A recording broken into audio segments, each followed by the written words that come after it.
क्या लोकसभा चुनाव में बीजेपी के साथ हाथ मिलाने से जयंत चौधरी को फायदा मिलेगा? क्या बीजेपी से बनी बात तो यूपी में आरएलडी की खोई हुई जो जमीन है वो उनको वापस मिलेगी? बीजेपी के साथ हाथ मिलाने के बाद जयंत चौधरी कहां से लोकसभा चुनाव लड़ेंगे? अगर जयंत चौधरी मथुरा से चुनाव लड़ते हैं तो हेमा मालिनी का क्या होगा?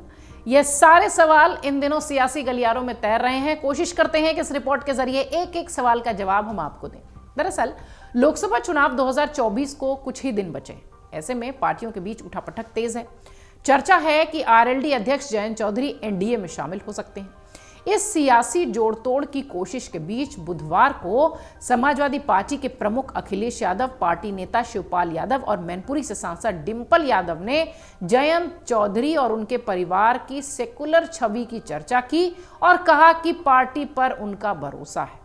उन्होंने कहा कि उन्हें यकीन है कि पार्टी किसानों और मजदूरों के लिए काम करना जारी रखेगी। लोकसभा चुनाव में भारतीय जनता पार्टी के साथ राष्ट्रीय लोकदल ने गठबंधन की खबरों को लेकर उत्तर प्रदेश की राजनीति में निश्चित तौर पर हलचल पैदा कर दी है।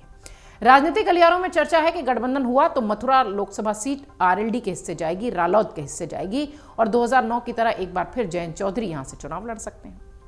आरएलडी को न सिर्फ मथुरा बल्कि प्रदेश की अन्य जाट बाहुल सीटों पर भी खोई हुई जमीन वापस मिलेगी। इधर सपा के खेमे में इसी बात से बेहद खलबली है। अब तक सपा रालोद, सपा आरएलडी गठबंधन के तहत मथुरा की सीट आरएलडी के खाते में है। 19 लाख से अधिक मतदाताओं वाली इस सीट को 3.5 लाख के करीब जाट मतदाता होने के कारण मिनी छपरौली भी कहा जाता है। आपको बता दें कि 2009 में आरएलडी ने जयंत चौधरी को बीजेपी के साथ गठबंधन में इसी सीट से लॉन्च किया था।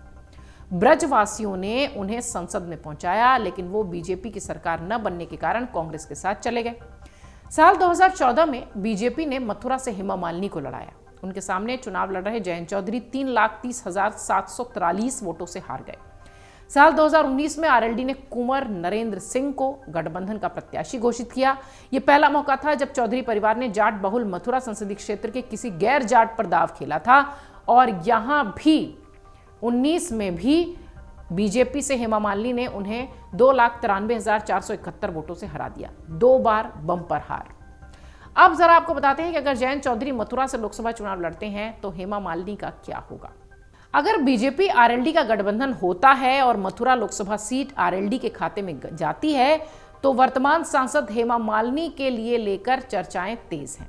इसे लेकर लोगों में चर्चा है कि हेमा मालिनी को चुनाव लड़ाया जाएगा भी या नहीं, या उन्हें कोई और जिम्मेदारी दी जाएगी क्योंकि वो 75 की एज में है। कुछ मीडिया रिपोर्ट्स में यह भी दावा है कि बीजेपी इस बार हेमा मालिनी को शायद ही चुनावी मैदान में उतारे।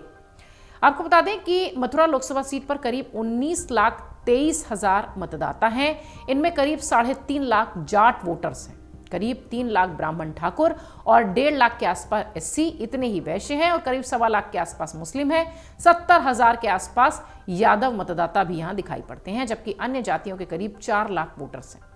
मथुरा लोकसभा सीट का साल 1957 से रिकॉर्ड देखें तो अब तक बीजेपी ने अकेले लड़ते हुए 6 बार जीत हासिल की है। वहीं कांग्रेस ने 4 बार जीत हासिल की। सपा और बसपा का अब तक खाता भी नहीं खुला है। दूसरी ओर आपको बता दें कि लोकसभा चुनाव 2024 के पहले सीट बंटवारे को लेकर पार्टियों में बात नहीं बन पा रही है। आईएनडीआईए गठबंधन में शामिल आरएलडी को सपा ने 7 सीटें देने की बात कही है, लेकिन अखिलेश यादव ने शर्त भी रख दी है। अखिलेश ने शर्त रखी है कि साइकिल सिंबल से रालोद के यानी आरएलडी के कैंडिडेट लोकसभा चुनाव लड़ेंगे। कहीं ना कहीं ये बात जयंत चौधरी को खटक रही है। राजनीतिक परिदृश्य में अगर देखें तो ये बात आरएलडी के लिए घातक साबित हो सकती है। आरएलडी का अस्तित्व भी खतरे में आ सकता है। ऐसे में जयंत चौधरी एनडीए की ओर जाने पर विचार कर रहे हैं। ऐसी भी चर्चा है कि अगर बीजेपी और आरएलडी के बीच सहमति बनती है तो प्रधानमंत्री नरेंद्र मोदी रैली में शामिल हो सकते हैं। हाल के दिनों में चौधरी की संसद से अनुपस्थिति को सत्तारूढ़ दल जो है वो हाथ मिलाने की बात और उनके झुकाव के संकेत के तौर पर देख रहे हैं।